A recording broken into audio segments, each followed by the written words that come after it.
Hi friends, ఈరోజు మా ఇంట్లో ప్రాన్స్ కర్రీ అనమాట. మేము మా ఇంట్లో ఎలాగ ప్రాన్స్ని క్లీన్ చేస్తామో ఈ వీడియోలో మీకు షేర్ చేస్తున్నాను. మీరు ఇదే విధంగా క్లీన్ చేస్తున్నా లేదా మా కామెంట్ సెక్షన్లో తెలియచేయండి. మార్కెట్ నుంచి మనం షెల్స్ రిమూవ్ చేసుకుని తెచ్చుకుంటాం కదా, తీసుకొచ్చిన తర్వాత ఇంట్లో ఇంకా నీట్గా క్లీన్ చేయాలన్నమాట. ఇన్నర్ పార్ట్ కూడా మనం ఇలాగ తీసేయాలి. ఏమి లేదు, రొయ్యలకి పై భాగంలో నుంచి ఒక సేఫ్టీ పిన్ తీసుకుని మిడిల్లోకి గుచ్చామంటే ఇట్లాగ ఒక తీగ లాంటిది వస్తుంది.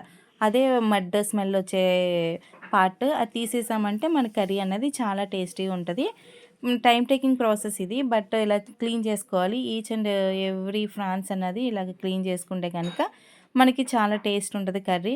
మీరు మళ్ళీ ఇవి పసుపు కానీ సాల్ట్ కానీ వేసుకుని మనం క్లీన్ చేసుకుని కుక్ చేసుకోవాలి. అలా చేసుకుంటేనే మనకు మడ్డి స్మెల్ అన్నది కర్రీ రాదు. చాలా చాలా టేస్టీగా ఉంటుంది. ఒకసారి ట్రై చేయండి. మీరు ఈ విధంగా చేస్తారా లేదా నా కామెంట్ సెక్షన్లో తెలియపరచండి. ఈ వీడియో చూసిన ప్రతి ఒక్కరు కూడా like share subscribe to our channel. ఎవరు కూడా మిస్ చేయొద్దండి, సబ్స్క్రైబ్ చేసుకోండి, సపోర్ట్ చేయండి. అట్లాగే మా ఇంట్లో అయితే మేము ఎప్పుడు ప్రాన్స్ తెచ్చుకున్నా ఈ విధంగానే మేము కుక్ చేసుకుంటాం అనమాట. క్లీన్ చేసుకుని చాలా టైం తీసుకున్నా కూడా ఈ విధంగా తీసుకుంటే మడ్డ స్మెల్ రాదు. అది అంతా కూడా మన డైజెస్టివ్ పార్ట్ అది రిమూవ్ అయిపోద్ది అనమాట.